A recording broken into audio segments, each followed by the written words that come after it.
الحمد للہ رب العالمین والعاقبۃ للمتقین والصلاة والسلام علی سید الانبیاء والمرسلین وعلی آلہ وصحبہ ومن دعا بدعوتہ الی یوم الدین، اما بعد۔ اعوذ باللہ من الشیطان الرجیم، بسم اللہ الرحمن الرحیم۔ وما ارسلناک الا رحمۃ للعالمین۔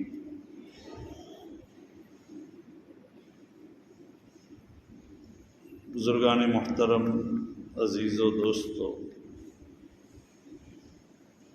گزشتہ ہفتوں سے یہ بات چل رہی ہے، نبی اکرم صلی اللہ علیہ وسلم ایسے تو قرآن پاک بھی کہتا ہے پوری دنیا کے لیے رحمت بنا کر بھیجے گئے، لیکن یہ بات چل رہی تھی کہ نبی اکرم صلی اللہ علیہ وسلم کی رحمت للعالمین ہونے کا اثر اور اس کا فائدہ پوری ہی انسانیت کو آپ کے زمانے میں، آپ کے بعد میں، ان جناتوں کو، چرندوں کو، درندوں کو اور جانوروں کو گویا کہ اور پرندوں کو بھی پہنچا۔ موت کے بعد جو مردہ لوگ ہیں ان کو بھی اس کا رحمت للعالمین کا فائدہ پہنچا، اس کا اثر اور اس کے رحمت للعالمینی کا اثر ظاہر ہوا۔ بات چل رہی تھی کہ جانوروں کو بھی پہنچا، پرندوں کو بھی پہنچا، آپ صلی اللہ علیہ وسلم کی رحمت للعالمینی کا اثر۔ حدیث پاک میں آتا ہے، عن عامر الرامی بینما نحن عنده یعنی عند رسول اللہ صلی اللہ علیہ وسلم اذ اقبل رجل علیہ کساء۔ یہ پوری لمبی روایت ہے، میں اس کا ترجمہ ہی پیش کر دیتا ہوں۔ صحابی کہتے ہیں ہم نبی اکرم صلی اللہ علیہ وسلم کی خدمت اقدس میں بیٹھے ہوئے تھے کہ ایک آدمی چادر اوڑھے ہوئے آئے اور ان کے ہاتھ میں کچھ ہے، ایسا لگ رہا تھا ہاتھ میں کچھ اندر ہے چادر میں۔ نبی اکرم صلی اللہ علیہ وسلم نے دریافت کیا کہ کیا ہے؟ انہوں نے کہا کہ اللہ کے رسول میں درختوں کی جھنڈ سے جا رہا تھا، ایک جگہ بہت زیادہ درخت تھے، میں وہاں سے جا رہا تھا تو وہاں کچھ پرندوں کے، چوزوں کی، پرندے کے چھوٹے بچوں کی آواز سنی۔ میں نے وہ سارے بچے پکڑ لیے، اپنی چادر میں رکھ دیے۔ تھوڑی ہی دیر میں لے کر نکل رہا تھا، پرندوں کے بچوں کی دعوت چوں چوں چوں ہوگی تو ان کی ماں جہاں گئی ہوگی، جیسے ماں جاتی ہے عامةً پرندوں کی دانہ چگنے کے لیے اور اپنے بچوں کو کھلانے کے لیے، تو ان کی ماں تھوڑی ہی دیر میں آئی اور میرے سر کے اوپر منڈلانے لگی۔ سمجھ گئی کہ ان کے ہاتھ میں ہے، کیونکہ وہ پرندوں کی آواز آ رہی تھی۔ تو میں نے وہ چادر کھول دی، میرے ہاتھ میں تھی، بچے تو تھے ہاتھ میں، اور چادر کھول دی تو ماں فوراً اس کے اندر گھس گئی۔ اس نے یہ نہیں دیکھا کہ میں پر یہ جنہوں نے میرے بچے کو پکڑا ہے ان کے ہاتھ میں آ جاؤں گی، بلکہ ماں بھی آ گئی تو میں نے پھر وہ چادر اندر ڈال دی اور یہ سب کے سب لے کر میں آ رہا ہوں۔ اللہ کے رسول صلی اللہ علیہ وسلم نے فرمایا نیچے رکھو، رکھا، دیکھا کہ ان کی والدہ اڑ نہیں رہی ہے، ان کی والدہ بچوں کو اوجھ گھیر رہی، جیسے ہم دیکھتے ہیں مرغی کو جب اس کے بچے کے لیے کوئی حملہ کرنے والا ہوتا ہے اپنے پروں کو پھیلا کر سب کو اندر سمیٹنے کی کوشش کرے، اس کے لیے بچاؤ کی یہی شکل ہے۔ تو پرندے کے جو ماں تھی اس نے بھی کیا ان بچوں کو اور چمٹ گئی، وہ بھاگی نہیں۔ اب جو ہوا ہوا، اللہ کے رسول صلی اللہ علیہ وسلم نے کہا کہ چھوڑ دو، چھوڑ دیا ہوگا، لیکن اس موقع پر نبی اکرم صلی اللہ علیہ وسلم نے ایک بات فرمائی کہ دیکھیے یہ بچوں کی ماں کو اپنے بچوں پر کتنا رحم و کرم ہے، کتنی اس کے ساتھ ایک قسم کی شفقت اور محبت ہے۔ اللہ کے رسول صلی اللہ علیہ وسلم نے فرمایا اتعجبون لرحم ام الافراخ فراقہ، کیا بچوں کی ماں کو اپنے بچوں سے جو محبت اور رحمت ہے اس سے تم تعجب کرتے ہو؟ فوالذی بعثنی بالحق للہ ارحم بعبادہ من ام الافراخ بفراقیہ۔ اللہ کے رسول صلی اللہ علیہ وسلم نے فرمایا کہ اس ذات اقدس کی قسم جس کے قبضے میں میری جان ہے، حق تعالی شانہ اپنے بندوں کے ساتھ یہ پرندوں کی ماں کو اپنے بچوں سے جو رحم کا معاملہ ہے اس سے زیادہ رحم کرنے والے ہیں اللہ اپنے بندوں کے ساتھ۔ پھر اس کے بعد اس صحابی سے کیا کہا، ارجی بہن، جاؤ لے کر جاؤ ان کو، حتی تضعہن من حیث اخذتہن وامہن معہن فرجا بہن، جہاں سے لے کر آئیں اس جگہ ان کو چھوڑ کر آؤ، ان کی ماں کو بھی وہیں پر چھوڑ دو۔ وہ صحابی چھوڑ دیا۔ تو نبی اکرم صلی اللہ علیہ وسلم کی رحمت للعالمین کا اثر جہاں جانوروں پر ظاہر ہوا وہاں پرندوں پر بھی اس کا اثر ہوا۔ نبی اکرم صلی اللہ علیہ وسلم کا اثر رحمت للعالمین ہونے کا، اس کی وجہ سے اس امت کے اوپر بہت سی آسانی کر دی گئی۔ اگلی امتوں کے اوپر کیا حالات تھے؟ اگلی امتوں میں اگر کوئی آدمی رات کو گناہ کرتا، اگر رات کی اندھیری میں جب کوئی دیکھنے والا نہ ہو اور وہ گناہ کرتا، صبح میں اس کے دروازے میں لکھا ہوا پاتا کہ اس آدمی نے رات میں فلاں گناہ کیا ہے، معلوم ہو جاتا تھا۔ کتنی یہ تھی اس زمانے میں، اور اللہ نے اس نبی کی برکت سے امت محمدیہ کے اوپر پردہ پوشی کی، اور آدمی کتنا بھی گناہ کرے، جو بھی کچھ کرے، لیکن اللہ نے کیا کہا، ان اللہ، اللہ کے رسول کی زبانی، ان اللہ یقبل توبۃ العبد ما لم یغرغر، اللہ تعالیٰ بندے کی توبہ قبول کرتے ہیں جب تک کہ غرغرے کی حالت یعنی موت سے پہلے کی حالت نہ ہو۔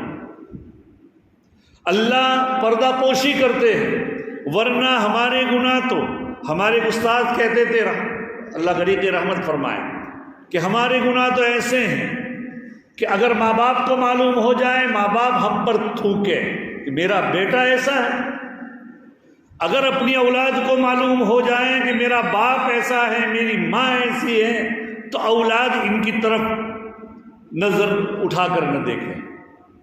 بھائی بہنوں کو معلوم ہو جائے تو ان کا کوئی وقار نہ رہے ان کے سامنے۔ اگر محلے والے اور بستی والوں کو معلوم ہو جائے کہ یا اس آدمی کے یہ گورکھ دھندے ہیں تو لوگ اس کو تجھ کی نظر سے دیکھیں، یہ حال ہے۔ لیکن اللہ میاں نے پردہ پوشی کر رکھی ہے۔ عزیز و دوستو، یہ معمولی چیز نہیں، گزشتہ اللہ نے اس کی وجہ سے یہ آسانی کی۔ دوسری آسانی یہ کی کہ امم ماضیہ میں ایک کپڑا ناپاک ہوا، جتنا ناپاک ہوا اس کو کاٹ ڈالو۔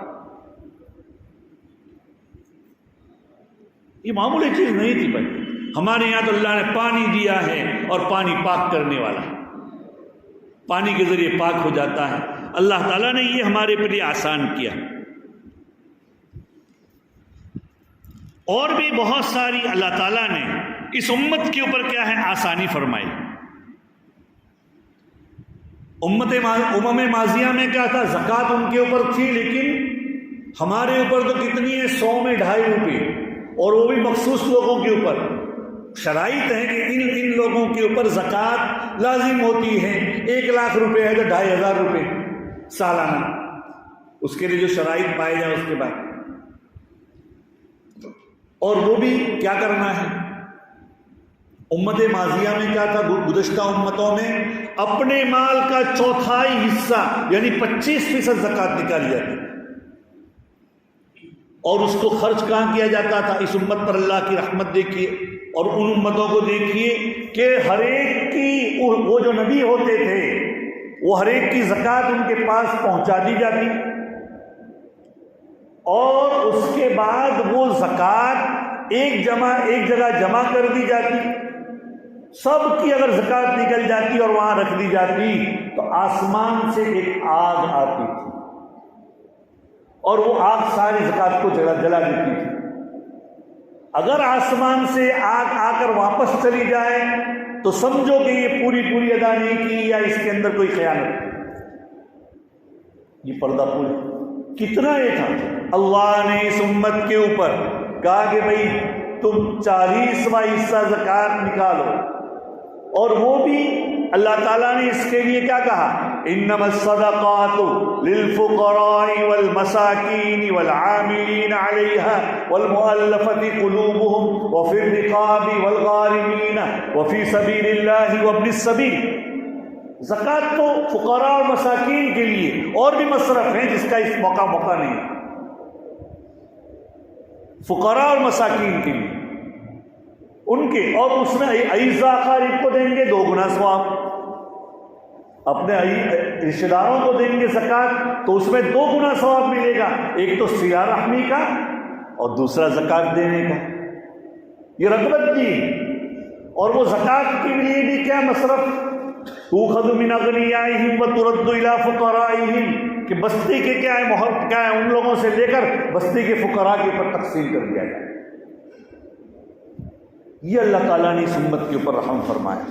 زکوٰۃ بھی اگر نکالی ہے تو اسی امت کے کیا ہے کام میں آتی ہے۔ اس امت کے لیے گزشتہ امتوں میں نماز تھی، لیکن نماز عبادت گاہوں میں ہی تھی۔ اس امت کے لیے پوری کی پوری زمین، جہاں چاہو نماز پڑھو، شرط یہ ہے کہ ناپاک نہ ہو، قبرستان نہ ہو وغیرہ، اور کچھ نہیں۔ گزشتہ امتوں میں وضو وغیرہ کرنا ہے، پانی ہی تھی۔ اس امت کے لیے اللہ تعالیٰ نے اگر پانی موجود نہیں ہے بالفرض و محال تو تیمم کی شکل جو مٹی کے ذریعے کی جاتی ہے، اس کے مسائل اور کس طرح کی جاتی ہے اپنے علماء سے معلوم کر لیں۔ یہ تو اللہ کا فضل ہے کہ ہمیں وہ تیمم کرنے کی آج کل ہمیں ضرورت پیش نہیں آتی، ورنہ دور صحابہ میں بھی یہ بات پیش آئی۔ حضرت عمر اور حضرت غالباً ابو ذر غفاری، یہ دونوں ایک سفر میں تھے اور دونوں کو غسل کی ضرورت ہوئی، تو اس وقت وضو کے لیے تو تیمم کا حکم آیا تھا، لیکن غسل کی ضرورت ہے اس کا مسئلہ صحابہ کے سامنے نہیں تھا۔ تو حضرت تیمم تو اس طرح کیا جاتا ہے کہ بھئی زمین پر ہاتھ مار دیے جائیں، پھر وہ دونوں ہاتھ اس طرح چہرے پر پھیلا دیا جائے، پھر دوبارہ مارا جائے، ایک ہاتھ داہنے ہاتھ پر اس طرح اور دوسرا ہاتھ اسی طرح بائیں ہاتھ پر، یہ تیمم ہو گیا۔ اس میں مسح یا پیر کو کچھ کرنے کی ضرورت نہیں۔ تو اب تک تو تیمم وضو کے لیے آیا تھا، صحابہ کو جو مسئلہ معلوم تھا وہ، لیکن غسل کے لیے ان کے سامنے بات نہیں تھی۔ تو حضرت عمار تھے، ابو ذر نہیں، حضرت عمار رضی اللہ تعالیٰ، حضرت عمار اور حضرت عمار ابن یاسر۔ بہرحال حضرت عمار نے قیاس کیا کہ جب وضو کے لیے یہ بات ہے تو انہوں نے اپنے آپ کو پوری زمین کے اوپر لوٹ پوٹ کیا، یعنی پورا کا پورا کیا ہے، پورے بدن کے اوپر مٹی لگا دی، اور حضرت عمر نے کچھ بھی نہیں کیا۔ اللہ کے رسول صلی اللہ علیہ وسلم کے پاس آ کر واقعہ پیش کیا۔ اللہ کے رسول نے کہا کہ تمہارے لیے تیمم اتنا ہی ہے جتنا کہ وضو کے لیے، یعنی چہرے پر اور ہاتھ کے اوپر، یہ بھی غسل کے لیے، غسل کی طرف سے بھی یہ کافی، لیکن اس کے لیے شرط یہ کہ پانی موجود نہ ہو اور کتنا دور ہو وغیرہ وغیرہ، یہ اس کی شرائط ہے، اور وہ نہ ہو تو اس کے بعد جب تک پانی نہ ملے وہاں تک تیمم کر سکتے ہیں۔ تو اللہ نے اس امت کے لیے تیمم، زمین کو کیا کہا کہ پاکی کا یہ بنایا۔ اللہ کے نبی صلی اللہ علیہ وسلم اس امت کے لیے دنیا میں بھی رحمت للعالمین تھے، اور اس کا اثر ظاہر ہوا ہے، حتیٰ کہ موت کے وقت امتی امتی کہہ کر مرے ہیں، آپ کا انتقال ہوا۔ نزا کے عالم میں بھی امت عاصی کو نہیں بھولے نبی، زباں پر جاری تھا امتی امتی، یہ تھا. اس دنیا میں تو نہیں بھولے، لیکن اللہ نے تمام نبیوں کو، اللہ نے تمام نبیوں کو ایک دعا کا حق دیا ہے کہ تم دعا کرو گے فوراً قبول ہو جائے گی. حدیث میں آتا ہے، جیسا کہ حدیث ہے ان ابی ہریرہ رضی اللہ تعالی عنہ قال قال رسول اللہ صلی اللہ علیہ وسلم لکل نبی دعوت مستجابۃ فتعجل کل نبی دعوته وانی اختبأت دعوتی شفاعۃ لامتی یوم القیامہ فهي نائلۃ ان شاء اللہ من مات من امتی لا یشرک باللہ شیئا. رواہ مسلم. سیدنا ابو ہریرہ رضی اللہ تعالی عنہ سے روایت ہے، فرماتے اللہ کے رسول صلی اللہ علیہ وسلم نے فرمایا ہر نبی کی ایک مقبول دعا ہے اور ہر نبی نے وہ دعا مانگ لی. حضرت نوح نے مانگ لی رب لا تذر علی الارض من الکافرین دیارا، اے اللہ روئے زمین پر کسی کافر کو باقی مت رکھ، آباد مت رکھ. قبول ہو گئی اور اللہ کی طرف سے پانی کا عذاب آیا.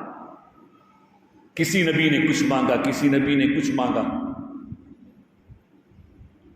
لیکن نبی اکرم صلی اللہ علیہ وسلم فرماتے ہیں میں نے اپنی دعاؤں کو محفوظ کر لیا ہے کل قیامت کے دن کے لیے.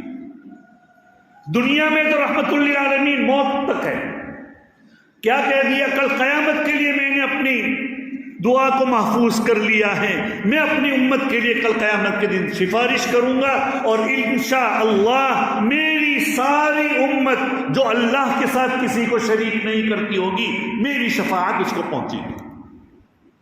یہ ہے بھائی نبی کی. اور میں بات اب پوری کر رہا ہوں بہت ہی، تو نبی کی سیرت کو کہیں سے بھی لے لے بات پوری نہیں ہوگی.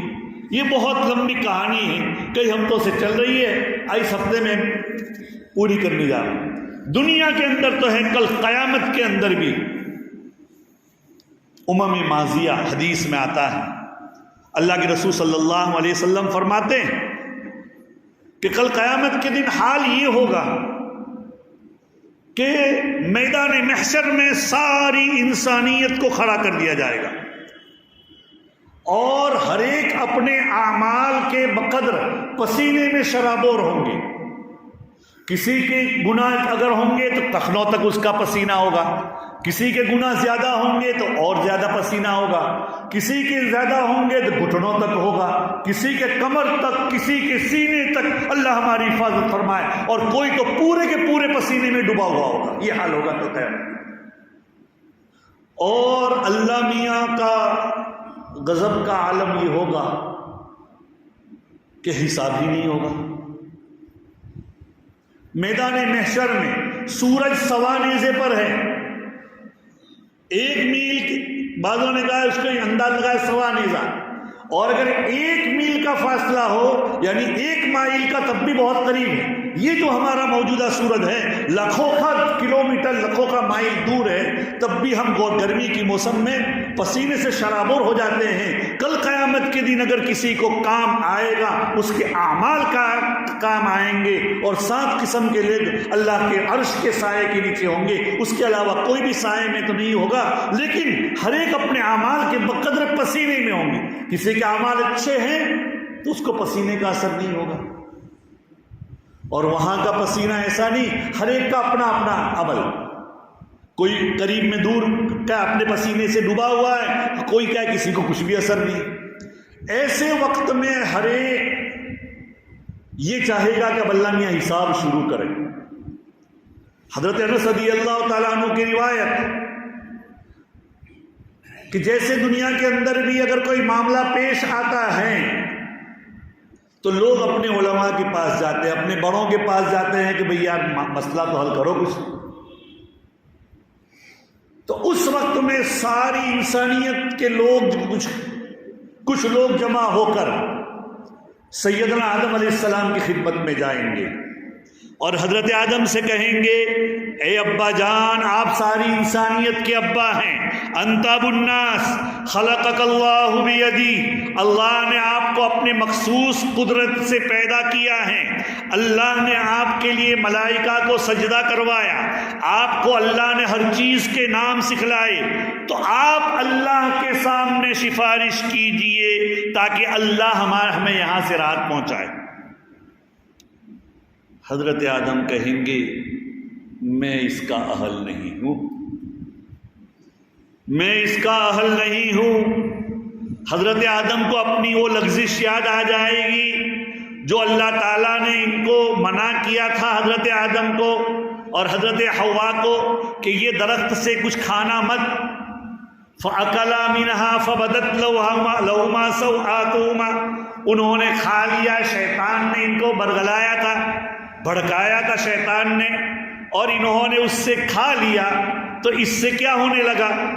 جنت میں تھے، جنتی لباس پہنے ہوئے تھے، قرآن کہتا ہے فَبَدَتْ سَوْآتُهُمَا 8ویں پارے کے اندر، فَبَدَتْ لَهُمَا، ان کے بدن سے کپڑے نکل گئے خود، اور ان دونوں کو بہرحال نبی ہونے والے نبی تھے اللہ کے، اور ابو البشر تھے، ایک طبعی اور ایک فطری حیا ان کے اندر تھے، چاہے دونوں میاں بیوی تھے، کوئی نہیں تھا وہاں پر۔ تو قرآن کہتا ہے جنت کے جو درخت کے پتے تھے وَطَفِقَا يَخْصِفَانِ مِنْ وَرَقِ الْجَنَّةِ، جنت کے پتوں کو اپنے شرمگاہ کے اوپر ڈھانپنے لگے۔ انہوں نے توبہ کی، اور توبہ کے بعد ان کو کیا ہے، تو وہ گناہ یاد آ جائے گا، کیونکہ میں اگر اللہ میاں کے پاس گیا تو اللہ میاں اگر پوچھ لیں گے کہ کیا ہوا بھائی، وہ کیوں کھایا تھا، جاؤ تم نوح علیہ السلام کے پاس جاؤ۔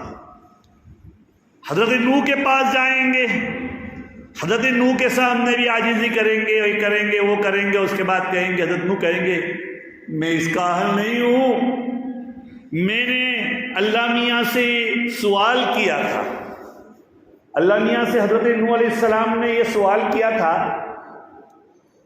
کہ اپنے اہل و عیال کو اپنے کشتی میں جب عذاب آنے والا تھا تو ان کو شامل کر لو، ان کا بیٹے کو شامل نہیں کیا گیا اس لیے کہ وہ ایمان نہیں لایا تھا، تو انہوں نے اللہ میاں سے درخواست کی تھی ربی ان ابنی من اہلی ان وعدک الحق، کہ آپ نے کہا تھا کہ آپ کے اہل و عیال کو بچائیں گے اور آپ کا وعدہ سچ ہے۔ تو قرآن نے آگے فیصلہ کر دیا یا نوح انہ لیس من اہلی، اے نوح تیرا اہل میں سے نہیں، انہ عمل غیر صالح، وہ غیر صالح عمل والا ہے، اس کے اعمال اچھے نہیں تھے، وہ نیک نہیں تھا، وہ ایمان نہیں لایا تھا۔ یہاں تو کس کا، اسی سے یاد رکھیں، کسی کو کسی کی نسبت کام نہیں آتی۔ بیٹا یہ سمجھتا ہے کہ میرا باپ فلاں ہے تو اس کی بنا پر بیٹے کی نجات نہیں ہوگی، ہر ایک کی نجات اپنے اعمال کی بنا پر ہوگی۔ اللہ کے رسول صلی اللہ علیہ وسلم نے ایک موقع پر تمام اہل و عیال کو خطاب کر کے فرمایا تھا، اس موقع پر فرمایا تھا یا فاطمہ انقذی نفسکی من النار، اے فاطمہ اپنے آپ کو جہنم سے بچاؤ، فإنی لا اغنی عنکی من اللہ شیئا، اس لیے کہ میں اللہ کے عذاب سے تمہیں کبھی بھی نہیں بچا سکوں گا، کچھ بھی بچا نہیں سکوں گا۔ اگر تمہارے اعمال اچھے ہیں، تم ایمان والے ہیں تو تم جنت میں جائیں گے، اگر اعمال اچھے نہیں ہیں تو اللہ میاں کے یہاں پکڑ ہو سکتی ہے، اور ایمان نہیں ہے تو ایمان کے بغیر تو کام نہیں ہوتا۔ تو حضرت نوح کہہ دیں گے کہ مجھے تو وہ میرا عمل یاد آ گیا۔ بہرحال وہ کہیں گے کہ میں اس کا اہل نہیں ہوں۔ اس کے بعد حضرت ابراہیم کے پاس جائیں گے، وہ بھی کہیں گے کہ میں بھی اس کا اہل نہیں ہوں۔ حضرت ابراہیم نے 3 توریہ کیا تھا۔ توریہ کا مطلب ہے کہ ظاہر میں ایسا لگتا ہے وہ سامنے والا کچھ سمجھے اور حقیقت اس کے خلاف ہو، وہ صورتاً جھوٹ، حقیقتاً جھوٹ نہیں ہے، صورتاً ایک قسم کا جھوٹ ہے۔ یہ کہا تھا جب حضرت سارہ کو لے کر گئے تھے، اور نمرود کی عادت تھی کہ کسی بھی خوبصورت لڑکی کو دیکھیں، کسی کی بیوی ہے تو اس کے ساتھ منہ کالا کرتا تھا اس کی مملکت میں۔ تو حضرت ابراہیم اپنی بیوی کو لے کر جا رہے تھے تو نمرود کو معلوم ہوا کہ یہاں ایک آدمی آیا ہے جو اپنی بیوی کو لے کر جا رہا ہے، تو بلایا، پوچھا کون ہے؟ اگر کوئی کہہ دیتا کہ یہ میری بہن ہے تو چھوڑ دیتا تھا، تو حضرت ابراہیم سے پوچھا کہ یہ تمہاری کون ہے؟ کہا کہ میری بہن ہے، اور دل میں یہ نیت تھی کہ میری اسلامی بہن ہے، اس لیے کہ اس ملک میں جو آج کل کا عراق، اس ملک میں ان دو کے علاوہ کوئی مومن تھا ہی نہیں، تو میری اسلامی بہن ہے۔ لیکن نمرود کو ایک نشہ چڑھا، چونکہ اللہ نے نبی کے گھرانوں کو بھی حسن دیا ہوتا ہے، اور ان کا ایک حسن ظاہری جہاں ہوتا ہے، حسن باطنی ایمان کا حسن الگ ہی ہوتا ہے، اس لیے وہ عاشق ہو گیا۔ اس نے منہ کالا کرنے کا ارادہ کیا تھا، وہ نہ کر سکا، وہ لمبا واقعہ وہ بھی، وہ اس کو فالج لگ گیا، 3 مرتبہ کوشش کی، اس کو فالج لگ گیا۔ اس موقع پر یہ کیا، بچپن میں ان کی قوم اور ان کا باپ بت پرست تھے، بلکہ ان کا باپ تو کیا ہے، بت بنانے والے تھے، آزر۔ تو ایک مرتبہ قوم ان کی کوئی سی میلے میں گئی ہوئی تھی، تو سارے ان کے جو عبادت گاہ میں بت تھے سب کو توڑ دیا۔ کس نے کیا؟ چونکہ یہ بڑے تھے، نبی تھے، بچپن سے مراد ایک نبی تھے۔ کہا بل فعلہ کبیرہم، تمہارے بڑے نے کیا ہے۔ تو بڑے ہی تھے بھائی، نبی تھے تو چھوٹے تھوڑے تھے۔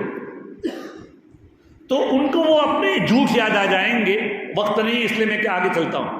اسی طرح حضرت موسیٰ کے پاس آئیں گے تو موسیٰ علیہ السلام سے درخواست کریں گے، حضرت موسیٰ کہیں گے میں اس کا حل نہیں ہوں۔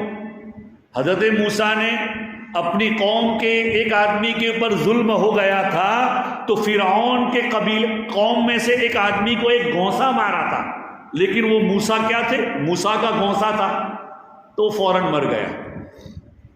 تو ان کو یاد آئے گا کہ بھئی میرے گھونسے سے وہ قبطی مر گیا تھا، تو کہیں اللہ میاں پوچھ نہ لے آج۔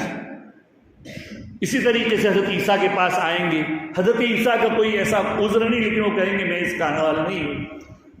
پھر کہیں گے تم محمد صلی اللہ علیہ وسلم کے پاس جاؤ۔ محمد صلی اللہ علیہ وسلم کے پاس جائے گی وہ ساری امت کے ذمہ داران، حضرت اللہ کے رسول صلی اللہ علیہ وسلم کہیں گے انا لہا، میں اس کا اہل ہوں۔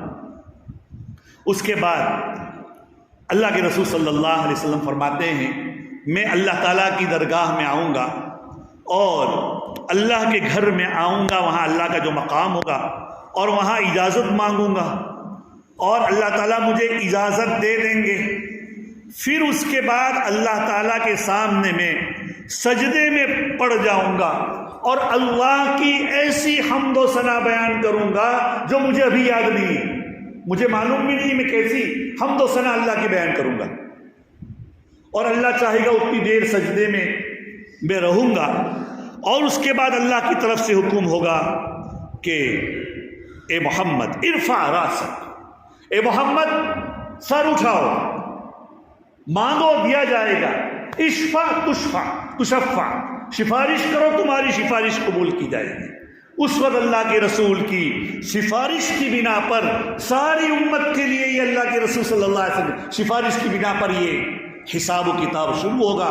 یہ اللہ کے رسول صلی اللہ علیہ وسلم کی رحمت للعالمین کا اثر کل قیامت کے دن بھی ساری امتوں کو پہنچے گا۔